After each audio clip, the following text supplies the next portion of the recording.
ఇటు మిడిల్ ఈస్ట్లో ట్రంప్ భారీ కుట్రకు ప్లాన్ చేస్తున్నాడా? ఒకవైపు రాయబారం, మరోవైపు దండయాత్ర. 2000 మంది పారాట్రూపర్స్ను ఇటు మధ్య ప్రాచుర్యానికి ప్రస్తుతానికి ట్రంప్ పంపించాడు.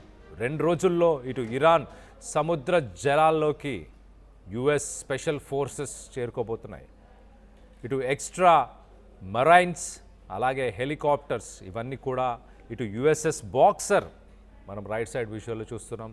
యుఎస్ఎస్ బాక్సర్ అనే ఒక నావీ షిప్, దాంట్లో దాదాపు 2000కు పైగా మెరైన్స్ని అక్కడికి డిప్లాయ్ చేస్తున్నారు. ఎందుకు ఇప్పుడు అత్యవసరంగా డిప్లాయ్ చేయాల్సిన అవసరం ఏంటి? ఇటు డెల్టా ఫోర్సెస్ అలాగే navy seal team 6 special top commandos అని చెప్పొచ్చు. మొదటగా ఎక్కడన్నా యుద్ధం మొదలవుతే ఆ యుద్ధంలో మొదటగా ఈ మెరైన్సే అక్కడ ఆ ల్యాండ్ పైన, ఆ భూమిపైన అడుగుపెట్టేది మొదటగా ఈ మెరైన్స్. సో ఇటు యుద్ధంలో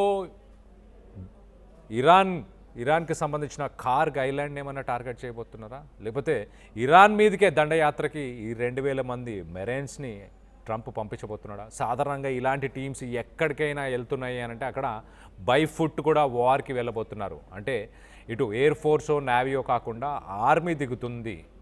మెరైన్స్ అంటే ఆర్మీ ఇటు ల్యాండ్ ద్వారా బై ఫుట్ వెళ్ళి ఇటు న్యూక్లియర్ ఫెసిలిటీస్ని టార్గెట్ చేస్తారా?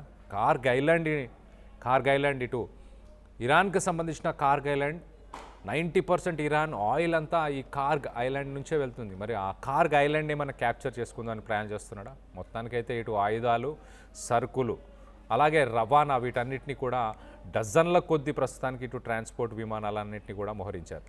ఇటు ట్రంప్